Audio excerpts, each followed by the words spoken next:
নমস্কার, আমি ডক্টর বোধিসত্ত্ব খান চলে এসেছি সহজ শেয়ার বাজারের আরেকটি নতুন এপিসোড নিয়ে। প্রিয় বন্ধুরা, আশা করি সবাই ভালো আছেন এবং সুস্থ আছেন। বাংলাতে একটা কথা চালুই রয়েছে, যা ঘটে তার কিছুটা তো বটেই। আজকের দিনে এমন একটা কথা গোটা সোশ্যাল মিডিয়া সমাজ মাধ্যমে ছড়িয়ে পড়েছে, যেটা বিনিয়োগকারীদের স্বস্তি দেওয়ার জন্য যথেষ্ট।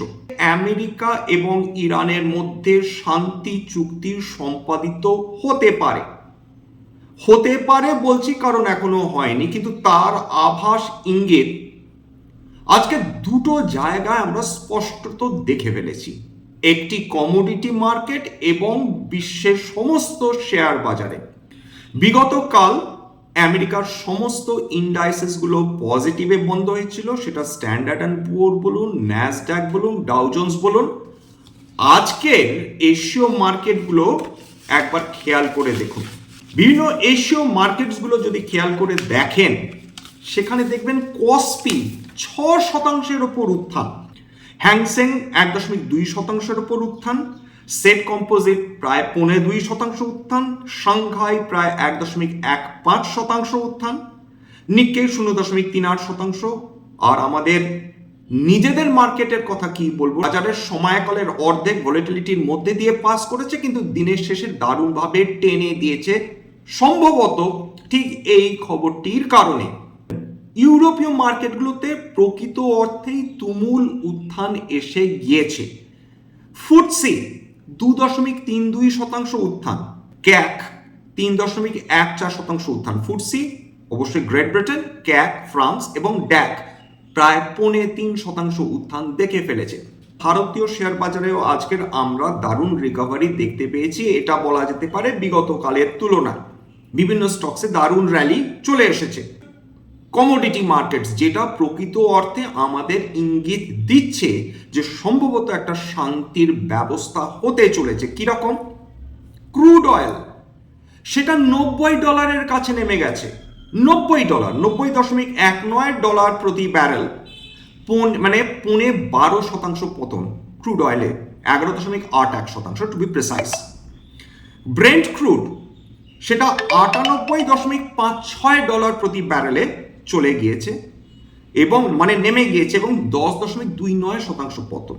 যুদ্ধ যেদিকে যাচ্ছে তার ঠিক উল্টো দিকে রিয়্যাক্ট করছে সোনা বিগত এক মাস ধরেই। আজকে যে মুহূর্তে শান্তির একটা কথা বাতাসে ঘুরে বেড়াচ্ছে, ঠিক খেয়াল করে দেখুন সোনার দাম 3.47% উত্থান। বহুদিন বাদে সোনাতে আমরা হেন উত্থান দেখতে পেলাম। রূপো 6.26% উত্থান চলে এসেছে রূপোতে। কমোডিটি মার্কেট শান্তির কথা শুনে দারুণ তেজি ভাব ধারণ করে ফেলেছে ইতিমধ্যে। কপার সেটাও 3%-এর ওপর উত্থান। ক্রিপ্টোকারেন্সি মার্কেটের কথা বলি, শুধু আজকের কথা কেন, যে দিন থেকে এটা শোনা যাচ্ছে যে শান্তি হতে পারে, ইরান ইরাক আমেরিকা আর যুদ্ধ করবে না।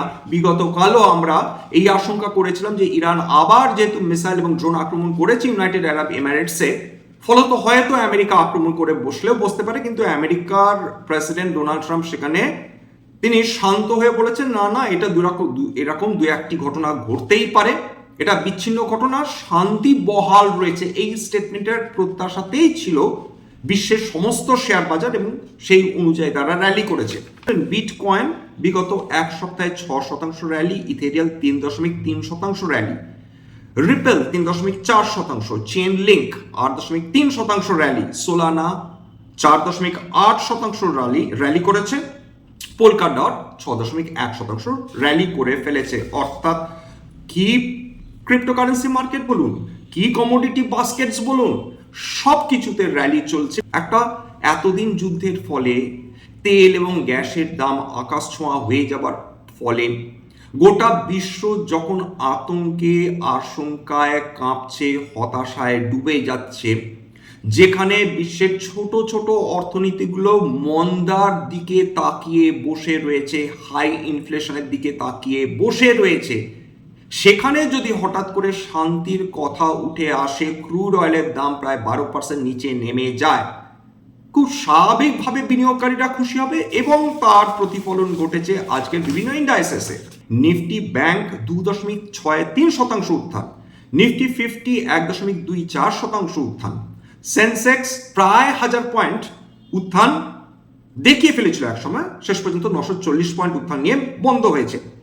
এছাড়া নিফটি অটো 2.41% উত্থান। আজকে যদি টাটা মোটরসের দুটো কোম্পানি দেখেন, অর্থাৎ টাটা মোটরস প্যাসেঞ্জার ভেহিকলস এবং টাটা মোটরস কমার্শিয়াল ভেহিকলস, এই দুটোর ক্ষেত্রেই দেখবেন যে প্রায় 4-5% র্যালি হয়ে গিয়েছে। অর্থাৎ অটো কোম্পানিগুলো প্রত্যাশা করছে হয়তো বা শান্তি আসবে, হয়তো বা ক্রুড অয়েলের দাম আরো কমে যাবে, স্বাভাবিক পৃথিবী শান্ত হবে, পৃথিবী স্বাভাবিক হবে, এই প্রত্যাশায় আজকের বিভিন্ন সেক্টরে আমরা র্যালি দেখতে পেরেছি। বেসিক কনজিউমার ডিউরেবলস 1.29% উত্থান, বেসি হেলথ কেয়ার 1.99%, মানে 2%-এর কাছাকাছি উত্থান। প্রায় প্রত্যেকটা সেক্টরে আমরা র্যালি দেখেছি। কেবলমাত্র ফাস্ট মুভিং কনজিউমার গুডস আজকে হালকা নেগেটিভে বন্ধ হয়েছে। আমরা কি কোমর বেঁধে অপেক্ষা করব? দুঃখের দিন সেটা কি শেষ হতে চলেছে? শান্তি কি আসছে? এই সমস্ত প্রশ্ন আমাদের মনের মধ্যে থাকবে। দেখুন, যে কোনো শান্তিপ্রিয় মানুষ তারা তো শান্তিই চাইবেন, সেটাই তো স্বাভাবিক। এবং এই ক্ষেত্রে ভারতের যে ভূমিকা সেটা অতুলনীয়, বলতে কোনো বাধা নেই, কোনো সংকোচ নেই যে ভারত সরকারের বিদেশ নীতি এবং অর্থনৈতিক নীতি অতুলনীয়, আনপ্যারালাল। ভারত সরকার যে যে জায়গাগুলো ফোকাস করছে সেগুলো একেবারে ফিউচারিস্টিক। ভারত সরকার এখন পাখির চোখ করে বসে আছেন, সেই সমস্ত সেক্টরের উপর নজর দিয়ে বসে রয়েছেন যে সেক্টরগুলো ভারতবর্ষের জন্য বিদেশি মুদ্রা রোজগার করে দেবে, সেক্টরগুলো ভারতবর্ষের ভবিষ্যতের পরিকাঠামোকে মজবুত করে দেবে, ভারতবর্ষকে শেষ পর্যন্ত একটি এক্সপোর্ট ওরিয়েন্টেড দেশ করে তুলবে, যেভাবে চায়না করেছে। কেন বলুন তো এই মেক ইন ইন্ডিয়ার ওপর এত এমফাসিস দেওয়া হয়েছে? যদি বলারই হয়, ভারত সরকারের সর্বশ্রেষ্ঠ পলিসিগুলোর মধ্যে অন্যতম কিন্তু এই মেক ইন ইন্ডিয়া। অর্থাৎ বিদেশি পণ্যগুলোর ওপর আমরা বহু বছর ধরে এতটা নির্ভরতা বাড়িয়েছি যে আমরা প্রায় নুচ্ছ হয়ে পড়ছিলাম। সেখানে ভারত সরকার বলেছেন, তোমাদের আমরা সাবসিডি দেব, তোমাদের আমরা যত পলিসি বেনিফিটস রয়েছে, ইকোনমিক বেনিফিটস রয়েছে দেব, কেবলমাত্র বিদেশ থেকে দয়া করে তোমরা ইম্পোর্ট করো না, ভারতবর্ষে তোমরা ম্যানুফ্যাকচার করো, আমরা তোমাদের পাশে রয়েছি। এত বড় ভরসার জায়গা ভারত সরকার দিচ্ছেন বিভিন্ন কোম্পানিকে। কোন কোন সেক্টর? সমস্ত ফিউচারিস্টিক সেক্টর ধরে দেখুন, কি সেমিকন্ডাক্টর বলুন, রাজসূয় যোগ্য চলছে। এবং আমাদের পশ্চিমবঙ্গ, অসংখ্য ধন্যবাদ যে এইবার কেন্দ্র এবং রাজ্য সরকার এক সরকার। এইবার দেখুন পশ্চিমবঙ্গে কি লেভেলের অর্থনৈতিক উন্নতি হয়। সেমিকন্ডাক্টর সেক্টর টুমল্টাস কাজ চলছে। এছাড়া স্পেস বলুন, ডিফেন্স বলুন, রেলওয়ে ইনফ্রাস্ট্রাকচার বলুন, সমস্ত কিছুতে দারুণ কাজ হচ্ছে। রিনিউয়েবল এনার্জি, এই মুহূর্তে ভারতবর্ষ যে পরিমাণ রিনিউয়েবল এনার্জি প্রডিউস করছে, এটা আমরা বিশ্বাস করতেই পারি সামনে 20-30 বছরের মধ্যে ভারতবর্ষ আর ডিপেন্ডেন্ট থাকবে না বিদেশি এনার্জির উপর। আমরা যেভাবে নির্ভরশীল হয়েছিলাম এত বছর, সেই যে আমাদের হাতে শৃঙ্খল পরানো ছিল, সেইটা এবার খুলে আসার সম্ভাবনা তৈরি হয়েছে। এই এরিয়াসগুলো কিন্তু বাঙালি বিনিয়োগকারীদের ফোকাসের রাখতে হবে। এরা আমাদের ফিউচারের sector. Electric vehicles, electric batteries দয়া করে ইগনোর করবেন না, কারণ এটা নিশ্চিন্ত থাকুন যে ট্র্যাডিশনাল যে বিজনেসেসগুলো রয়েছে সেইগুলো ডেফিনেটলি তারা তাদের একটু একটু করে তাদের প্রফিট বৃদ্ধি করবে, রেভিনিউ বৃদ্ধি করবে, কিন্তু যে সেক্টরগুলোতে সবচেয়ে বেশি গ্রোথ হবার সম্ভাবনা, সেইগুলো আমরা ডেফিনেটলি অগ্রাহ্য করতে পারি না। পশ্চিমবঙ্গের কথা একটু হালকা করে বলে দিচ্ছি, কেন পশ্চিমবঙ্গের এত বড় সম্ভাবনা কেন রয়েছে। কারণ পশ্চিমবঙ্গের সমুদ্র রয়েছে, পশ্চিমবঙ্গে অশোকনগরের মতন সেখানে প্রাকৃতিক গ্যাসের ভান্ডার রয়েছে, সুবিশাল ভান্ডার রয়েছে, সেইটা এবার ইউটিলাইজ করা। আমাদের হাতে খনিজ পদার্থ রয়েছে কয়লার মতন এবং আয়রন ওরের মতন, সেটাকে সঠিকভাবে ব্যবহার। ডেয়ারি টেকনোলজি ইউনিটস ছিল আমাদের, বিগত বহু বছরে সেটা প্রায় বিনষ্ট হওয়ার মুখে, সেইটাকে রিইনস্টেট করা। আমাদের যে পরিমাণ সমুদ্র রয়েছে, যে পরিমাণ বনজ সম্পদ রয়েছে, যে পরিমাণ আমরা মৎস্য চাষ করতে পারি, আমাদের যে ক্যাপাসিটি এবং ক্যাপাবিলিটি রয়েছে, সেটা স্টুপেন্ডাস একটা গ্রোথ দিতে পারে, এক্সেলারেট করতে পারে পশ্চিমবঙ্গের অর্থনীতিকে। এটা কেবলমাত্র আমার বা ভারত সরকারের কথা না, আজকের বিশ্বের সবচেয়ে ট্রাস্টেড যে এজেন্সি রয়েছে, ক্রেডিট রেটিং এজেন্সি, এবং মনে রাখবেন যে এই ধরনের ক্রেডিট রেটিং এজেন্সি এরা যখন কোনো দেশ সম্বন্ধে, তাদের ইকোনমি সম্বন্ধে মন্তব্য করে, গোটা বিশ্ব তাদের কথা শুনতে বাধ্য থাকে। এমন এরা যদি নেগেটিভ মন্তব্য করে, তখন সেই দেশের সরকার তাদের সঙ্গে কোমর বেঁধে ঝগড়া অবধি করতে যায়। সেই মুডিজ, বিশ্বের সবচেয়ে বিখ্যাত ক্রেডিট রেটিং এজেন্সি, ভারত সরকারের ভূয়সী প্রশংসা করেছে। এবং মুডিজের প্রশংসা পাওয়া সহজ কথা নয়। মুডিজ কিন্তু প্রকারান্তরে বারবার বহু যুগে তারা কিন্তু ভারতের নিন্দে করেছে, অর্থনীতির নিন্দে করেছে। আজকে তারা ভারতবর্ষে প্রকাশ করছে বিগত কয়েক বছর ধরে। মুডিজ কি বলছে, আমি কোট আনকোট বলছি, এটা আমি মানি কন্ট্রোল থেকে বলছি, সেটা নিয়েছি। Moody's call India better placed to weather future global shocks. Moody's একেবারে যেটা বলে গাং হো হয়ে রয়েছে ভারতের অর্থনীতি সম্বন্ধে। ভারতের অর্থনীতি সম্বন্ধে তারা কি বলছে, যে ভারত সরকার তারা শক অ্যাবজর্ব করতে পারে, ভারতের অর্থনীতি শক অ্যাবজর্ব করতে পারে। অর্থাৎ এই যে অয়েল শকটা যাচ্ছে, যার মধ্যে দিয়ে আমরা যাচ্ছি, সেখানে কিন্তু ভারত সরকার হাজার বলা সত্ত্বেও তারা কিন্তু তেলের দাম বৃদ্ধি করেননি, হাজার বলা সত্ত্বেও তারা কিন্তু গ্যাসের দাম বৃদ্ধি করেনি। কমার্শিয়াল গ্যাসের কথা আলাদা, সাধারণ মানুষের উপর তারা বোঝা চাপাননি, নিজেরাই তারা বিষ পান করেছেন বলা যেতে পারে। সেই জায়গাটায় রেটিং এজেন্সি তারা বলছে যে ভারতবর্ষ তার বিশেষ করে মানিটারি পলিসি ভীষণ ক্লিয়ার এবং প্রেডিক্টেবল। অর্থাৎ ক্ল্যারিটিটা গুরুত্বপূর্ণ। আমি যখন ভবিষ্যতে আমার দেশের জন্য কোনো কাজ করব, তখন আমার যদি ক্ল্যারিটি না থাকে, আমি আমার দেশের জন্য কিভাবে কাজ করব, কিভাবে অর্থনীতি চালাবো, সেই সম্বন্ধে ক্ল্যারিটি না থাকলে সেই দেশের খুব মুশকিল হয়। সেইটাই কিন্তু ভারত সরকারের দারুণ পজিটিভ বলে জানিয়ে দিয়েছে ক্রেডিট রেটিং এজেন্সিস মুডিজ। ভারতবর্ষের ডিপ লোকাল মার্কেট রয়েছে, 145 কোটির মানুষ, কনজামশনের কোনোদিন অভাব হবে না।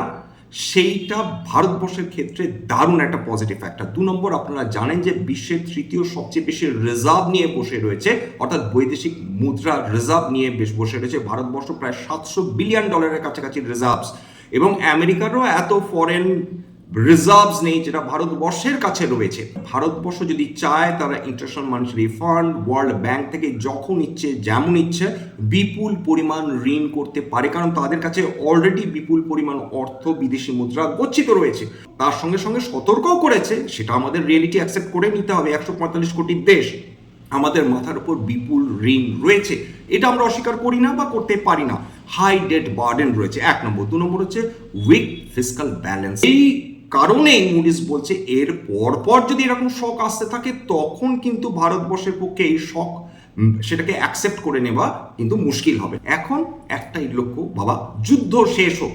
এবং ভারতবর্ষের যে বিদেশ নীতি বলছিলাম না, দেখুন তো, যে মধ্যপ্রাচ্য দেশগুলো তারা সবাই পাকিস্তানকে সাপোর্ট করে যেত এত বছর ধরে, বিগত 5 থেকে 6 বছর তাদের মনোভাবই পাল্টে গেছে ভারত সম্বন্ধে। এবং তারা নিজেরা আসছেন ভারতবর্ষের সঙ্গে সম্পর্ক ভালো করার ক্ষেত্রে। ইউনাইটেড আরব এমিরেটসের তার যিনি সম্রাট, তিনি নিজে আসছেন আমাদের মাননীয় প্রধানমন্ত্রীর সঙ্গে দেখা করতে। এবং সৌদি আরব তারা বন্ধুত্বের হাত ভারতবর্ষের সঙ্গে বাড়িয়ে দিয়েছে। এ থেকে ওমান বলুন, কুয়েত বলুন, কাতার বলুন, ইরাক বলুন, প্রত্যেকটা দেশের সঙ্গে আমাদের দুর্দান্ত সম্পর্ক। ইউনাইটেড আরব এমিরেটস ঠিক কত বিলিয়ন ডলার ভারতবর্ষে বিনিয়োগ করে রেখেছেন আপনারা জানেন কি? সেটা নিয়ে একটা এপিসোড করব। এছাড়া অন্তত কয়েক লক্ষাধিক ভারতীয় মানুষ তাদের জীবিকা নির্বাহ হয় কিন্তু এই মধ্যপ্রাচ্য দেশ থেকে, এবং তাদের উপর ডিপেন্ড করেন আরো কয়েক কোটি মানুষ ফরেন রেমিটেন্সের মাধ্যমে। ভারতবর্ষ এখন is in a sweet spot thanks to the Indian government. শুধু তাই নয়, ভারতবর্ষের ইরানের সঙ্গে সম্পর্ক ভালো, ইসরায়েলের সঙ্গে সম্পর্ক ভালো, আমেরিকা ডেফিনেটলি, আমেরিকা এরকম প্রেসিডেন্ট থাকলে তার সঙ্গে সম্পর্ক কিভাবেই বা ভালো থাকবে, যদিও আমরা সেটাকে কোনোভাবে শান্ত মাথায় বাঁচাবার চেষ্টা করছি। বাংলাদেশের সঙ্গে মাঝখানে আমাদের সম্পর্ক অত্যন্ত খারাপ হয়ে গেছিল, কিন্তু ভারত সরকার শান্তভাবে সেটাকেও পার করেছেন। বর্তমান যে বাংলাদেশের যিনি প্রধানমন্ত্রী, তিনি আমাদের সঙ্গে ভালো বা সুসম্পর্ক সেটাকে তৈরি করার চেষ্টা করছেন। যে মালদ্বীপস তারা এতখানি বিগড়ে গিয়েছিল, ভারতের এগেনস্টে বিষোদ্গার করছিল, তারা আবার অন ট্র্যাক ফিরে এসেছে। বিপদে পড়লে সমস্ত ছোট বড় দেশ কিন্তু ভারতবর্ষের দিকেই তাকিয়ে থাকে। আমরা প্রার্থনা করবো যে বাবা এই গোটা রাতটা অন্তত যাতে এরকম শান্তি বজায় থাকে, সেরকম যেন হয়। আবার যদি নতুন করে লড়াই শুরু যেন না হয়। স্ট্যান্ডার্ড ডিসক্লোজার যদি কোনো কোম্পানি নিয়ে আলোচনা করে থাকি, তাহলে সেক্ষেত্রে এবং যদি ভবিষ্যতে সেখানে নতুন করে কিনি বা বিনিয়োগ করি, আগাম বিজ্ঞপ্তিতে কিনতে বা বিক্রি করতে পারবো না। স্ট্যান্ডার্ড ডিসক্লেমার, এটা কেবলমাত্র একটা এডুকেশন চ্যানেল বাঙালি বিনিয়োগকারীদের ইনভেস্টার অ্যাওয়ারনেস বৃদ্ধির জন্য। এখানে কোনো ধরনের কোনো শেয়ারে buy sell, recommendation, suggestion, advice এমনকি ইনফ্লুয়েন্স করার প্রচেষ্টা নেই। আমার কথা শুনে যদি কোনো শেয়ার বা কোনো অ্যাসেটে বাই সেল সিদ্ধান্ত নেন, ক্ষতির মুখোমুখি হতে পারেন। সুতরাং সবসময় একজন সেবি রেজিস্টার্ড ইনভেস্টমেন্ট অ্যাডভাইজারের পরামর্শ নেওয়ার চেষ্টা করবেন বা নিজের ডিউ ডিলিজেন্স করবেন, সেক্ষেত্রে আপনারা উপকৃত হলেও হতে পারেন। সবশেষে যেটা বলি, যদি এই ধরনের এপিসোড আপনাদের ভালো লাগে, প্লিজ একটা লাইক দেবেন, প্লিজ সাবস্ক্রাইব করবেন, এবং যদি সত্যি মনে হয় আমার বাঙালি ভাই বোনদের জীবনে একটুখানি ভ্যালু অ্যাড করতে পেরেছি, নিজের গ্রুপে শেয়ার করে দেওয়ার চেষ্টা করবেন। আজকের জন্য নমস্কার।